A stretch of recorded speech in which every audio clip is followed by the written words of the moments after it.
last night. Oh. Now for the regularly scheduled jokes. I have an agenda. All right.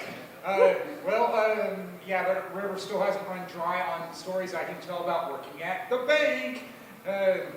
Never thought I would condense it down to just 2 words, but like my old man, he'd always talk about what's happening at the plant.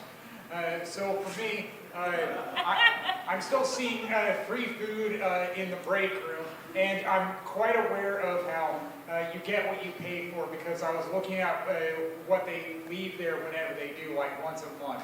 It's usually food that has just reached its expiration date, the Best Buy date.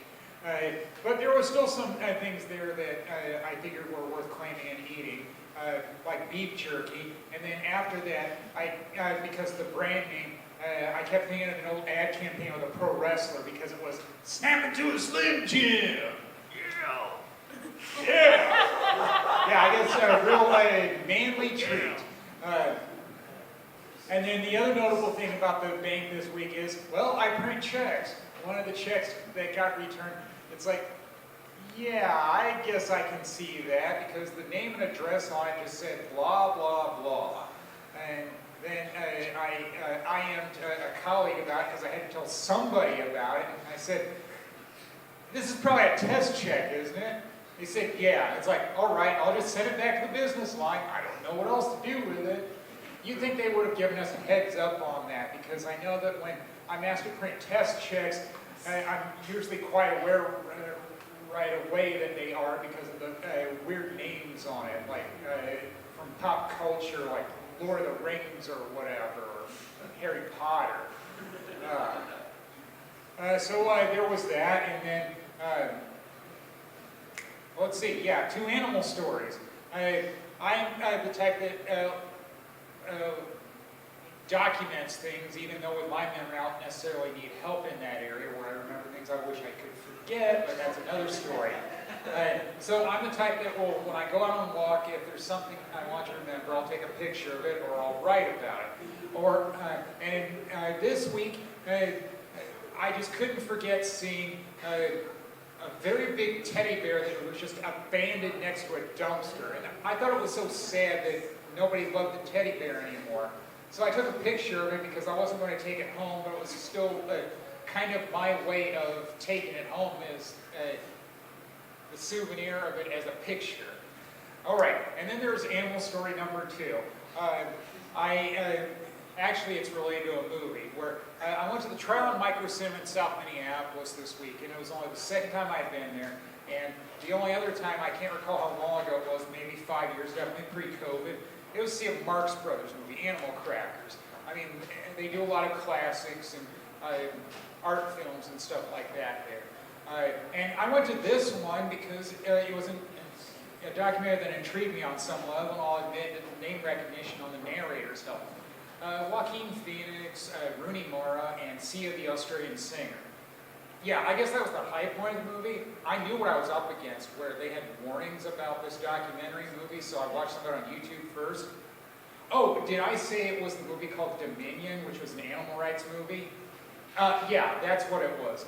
So, yeah, they were definitely making an argument for some of the ways that animal cruelty still happens, and I'll admit it, it was hard to watch, but I made it through the 2 hours.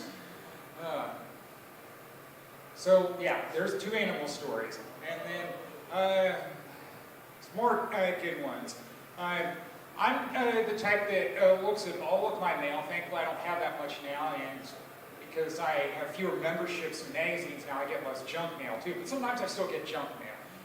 This week, I got an offer on a free trial for satellite radio, I think because I just bought a car at the end of June.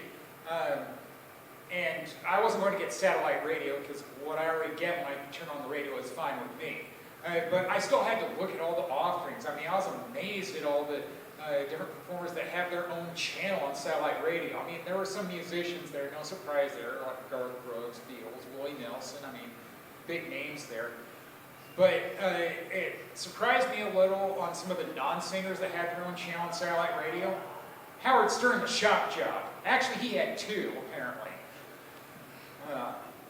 You learn something new every day. As we seek, so shall we find. And not only in the Bible, apparently, but also in a Blues Traveler song. Good advice, it's true. And then the other show story. This past week I did a show, and I wasn't planning on it, but it just came out that way, where two of the stories I did, I ended up mentioning the threat of child abuse because it was a clean show, and I kept thinking of things that were clean in my life. And well, my dad worked for Maytag, the washing machine company, and I said, well, I'm thinking I was asked to take a bath in one of the washing machines he made because it'd be considered child abuse. And then I talked about cleaning a hat rack out of my grandma's house when I was 11, and I found out that I'm not much different from other kids. When they say, mine, it's like you've got to be careful on how you conduct yourself after that, because otherwise people might think it's child abuse. But hey, it was a hat rack. We wanted to keep it in the family. Not a big deal. We didn't want to sell everything at auction. And I still have that hat rack. Very useful. More useful than the other things that I've claimed from grandparents over the years were given. But that's another story, another time. Like next week. Well, that'll do it for me. Thank you, Golden Great. Woo!